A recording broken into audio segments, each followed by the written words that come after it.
Assalamu alaikum wa rahmatullahi wa barakatuh.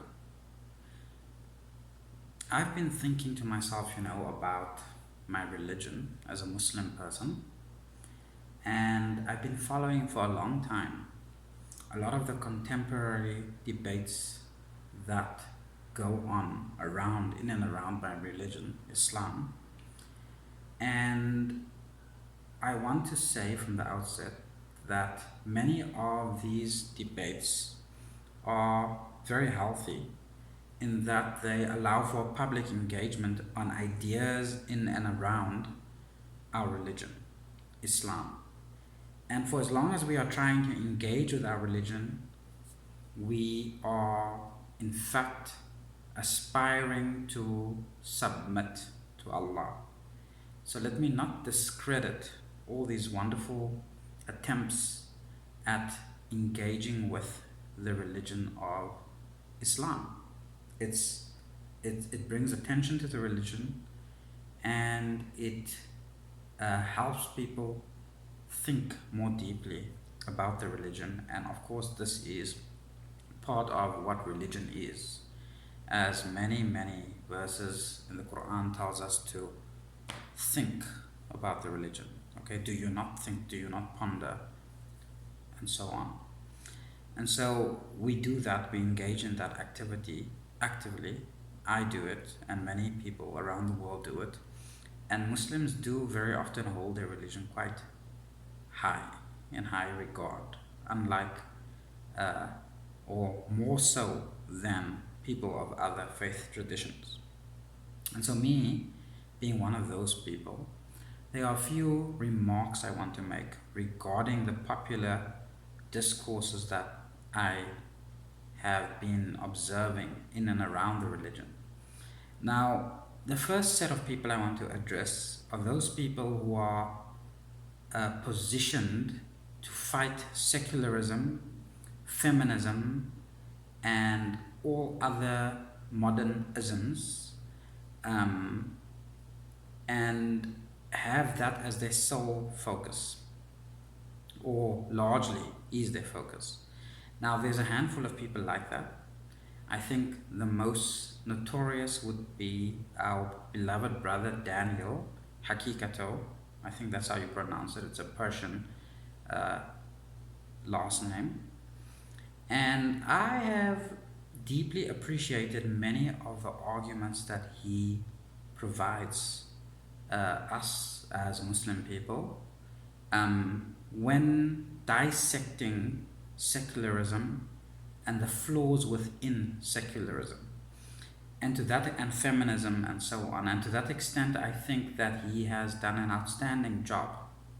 However, I am critical of his engagement with Islam, because you can dissect and criticize other traditions, but this doesn't mean that your own tradition is established mentally, at least, in a correct way. And what I mean by that is not the tradition itself, but the way in which Daniel apparently understands this tradition. So there are certain views that Daniel holds when he talks about Islam unequivocally, like when he mentions certain positions and he says in Islam, he tends not to address any nuance. So some of the things that he says when he says in Islam is often a view within Islam amongst traditional scholars, or amongst the various schools of thought, and is not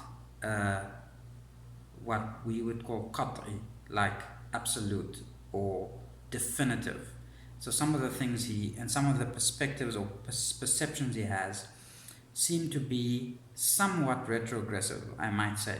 So while I do not agree with feminism, and I do frown upon secularism, I do also acknowledge that there are certain things that secularism has brought to the world that are positive, and certain things that feminism, at least to begin with, uh, challenged that are also positive.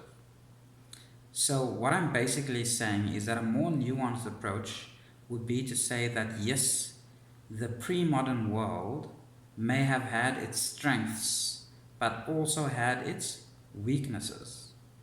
And so now the postmodern world has, we tend to point a lot to its weaknesses, but it also has some strengths.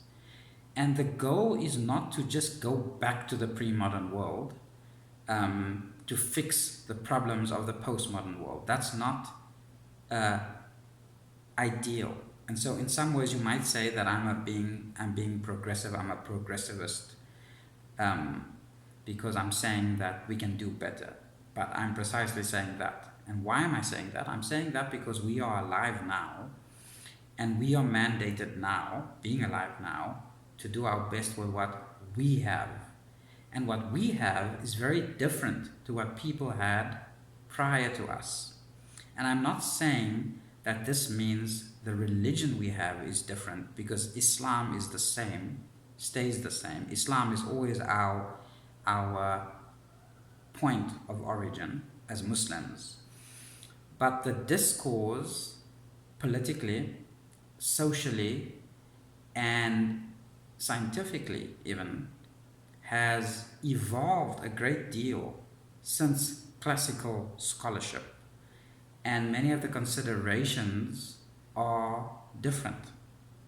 Now, this doesn't mean we have to ignore classical scholarship. This doesn't mean we have to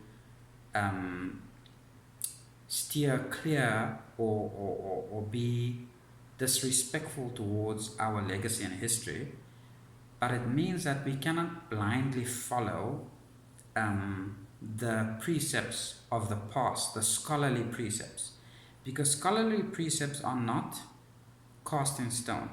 It's an ongoing living tradition that we have, wherein our texts are constantly engaged, and to a great degree it is constantly being interpreted, and we can see this all over the world, even within our Muslim countries, where there is a constant engagement of how they interpret the religion. And so this religion is interpreted, which is one of the things also that those who profess to be anti-secular, anti-feminist, tend to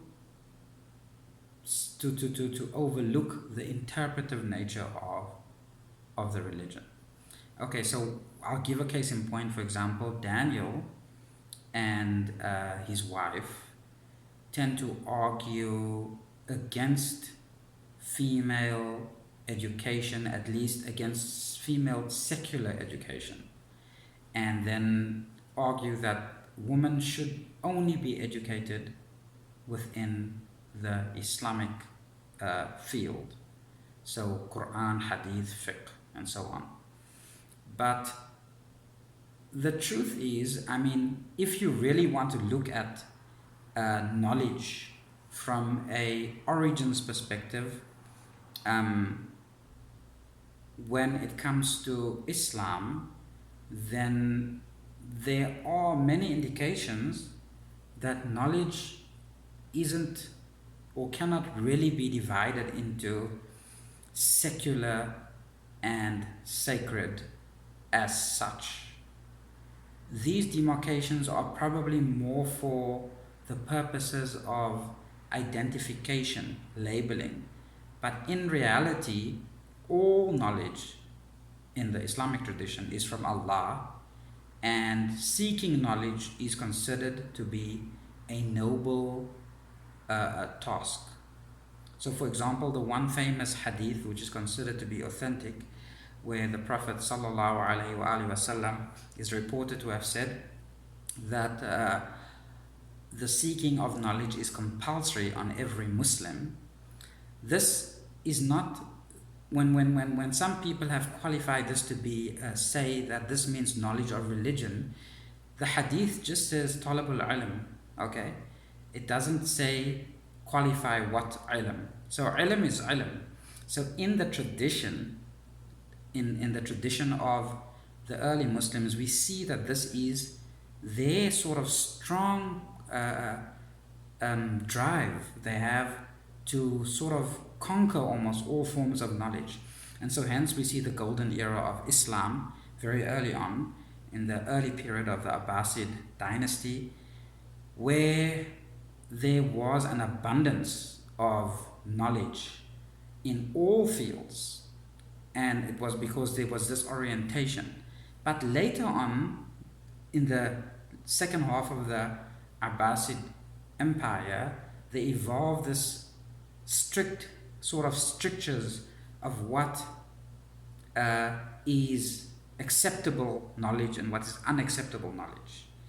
And while there are legitimate grievances against certain bodies of knowledge, for example, in classical jurisprudence, it is forbidden to study astrology, for example, because it has to do with fortune telling, and this is not allowed in Islam.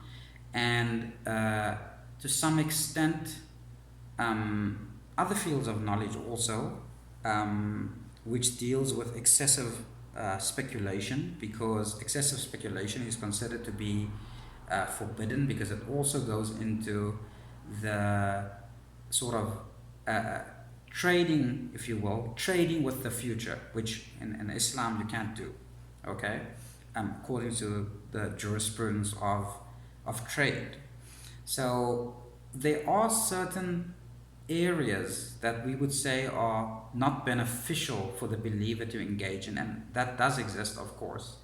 But to just blanketly, portray field and knowledge, all knowledge except for the knowledge of Quran and Sunnah and fiqh, as being not beneficial for women to engage in, is, I think, a blatant folly, because I don't think that women are as a rule boxed in within the tradition. I'm talking about within the classical tradition, within the early period of Islam. It is very clear that there is a lot of engagement with the Prophet ﷺ from women on various things. And also it is true that women were educated, in fact, and became educated. And we see that the truth is of the matter, if we want to look at this from a sociological perspective, then societies in which women are more educated produce more educated children, because women are often the primary caregivers of children.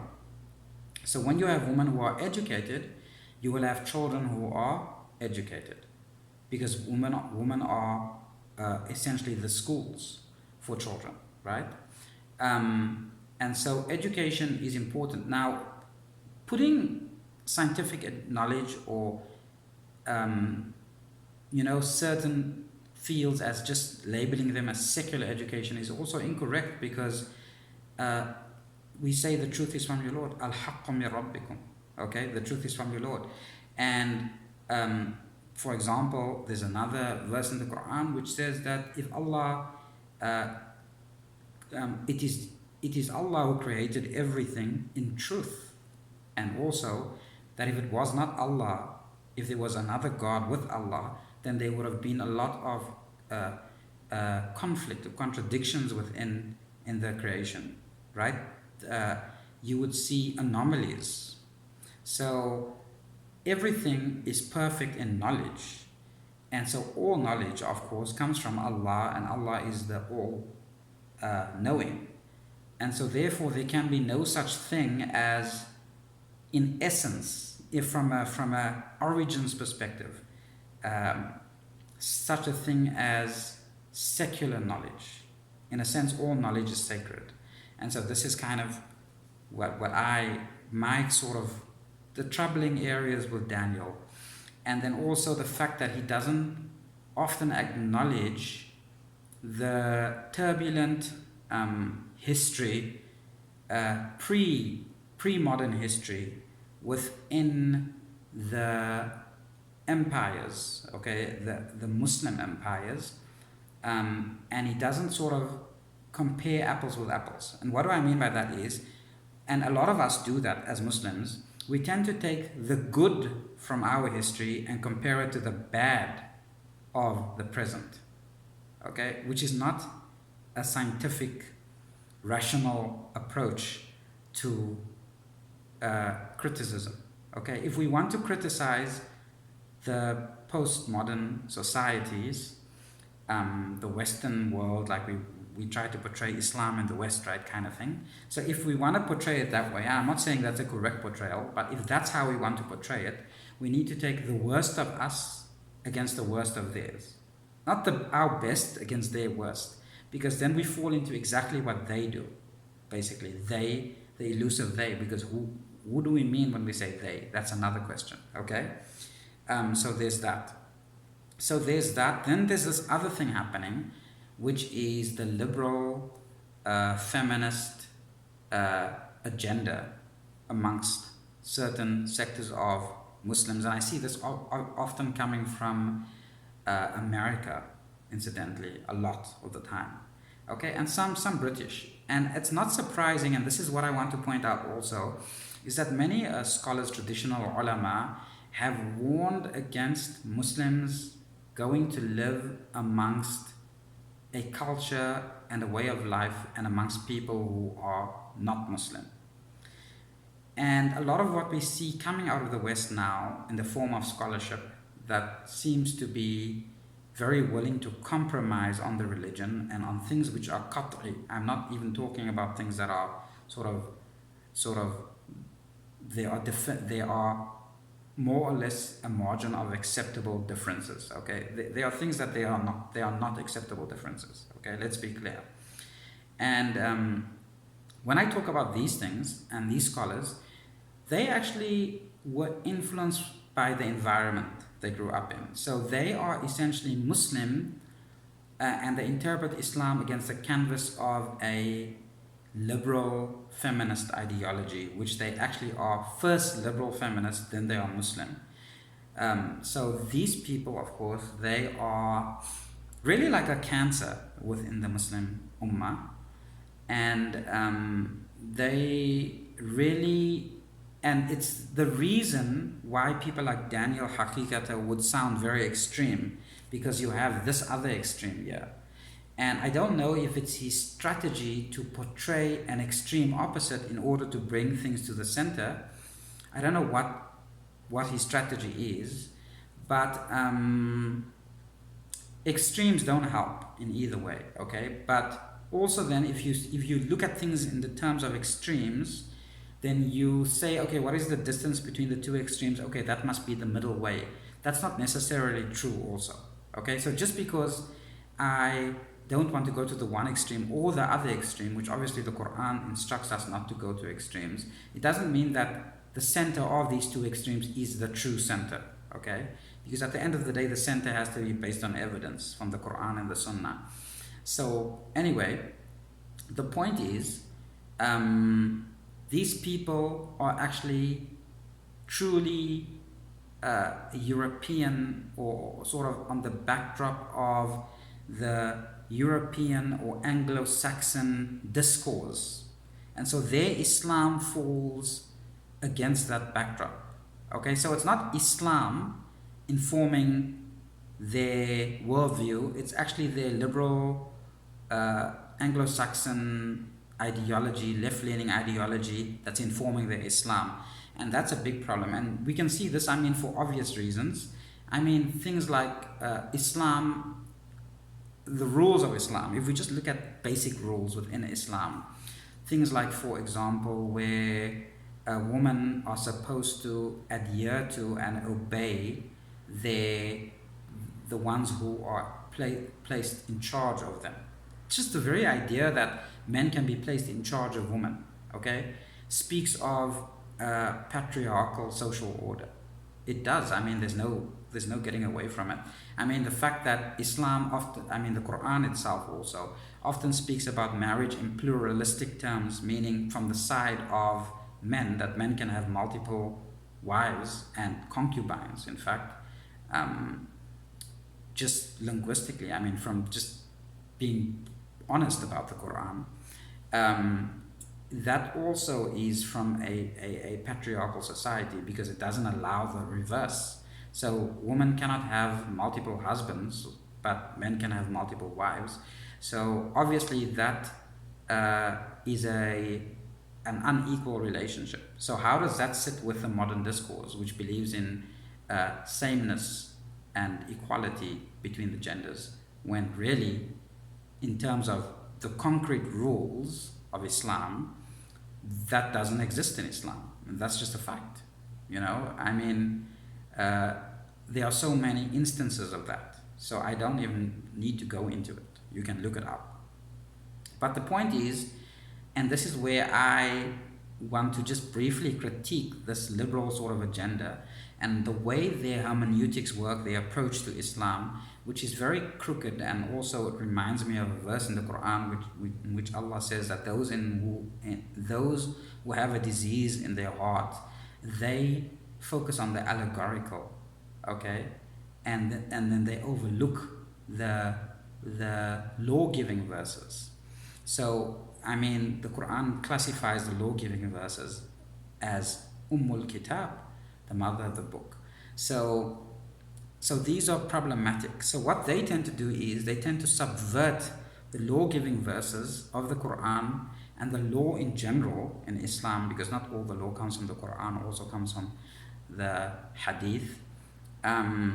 They tend to subvert that in the interest of broader themes, which they will cite as being justice and love and mercy. And so they tend to make arguments like that, okay? And then they will say, okay, this law seems to go against the general equality which exists in the Quran, so it cannot mean this and it cannot mean that. So they're busy with gymnastics, basically, okay? They are basically distorting the Quran. Okay, there is no two ways about it. They are basically the hypocrites of the Ummah. Okay, let's be honest, you know, and what the Quran says about the hypocrites, they're in the lowest pits of the hellfire. That's, I mean, let's call a spade a spade. That's what, I'm just being honest, that's what it looks like to me. When I look at the definitions and categories and descriptions of people in the Quran, the shoe fits them appropriately, in my opinion. But only obviously Allah knows what's in their heart, and I cannot definitively say that, but based on what is being described in terms of the way, you know, I mean, we don't have a whole chapter called the chapter of the hypocrites, Surah Al-Munafiqun, for nothing. Okay, we have it there because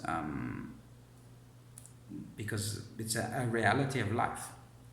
So anyway, so these are some of the thoughts and criticisms I have, and in the next video I will give some sort of anchoring. Okay, I don't believe we should get involved in this push and pull that is part of the discourse that originates in conflict that originally had very little to do with Islam to begin with. And so, like, for example, secularism being a extreme sort of reaction to the tyranny of the church doesn't really have, it's awkward, okay, to impose these kinds of definitions and arguments and sort of just push it into the Islamic framework of things. It's just awkward, and it's clumsily done. Okay, it's ignoring the whole historicity of how the Muslim world unfolded, which is very different to how the European world, Christendom, unfolded. And so we don't actually have the same, we have challenges, but not the same challenges.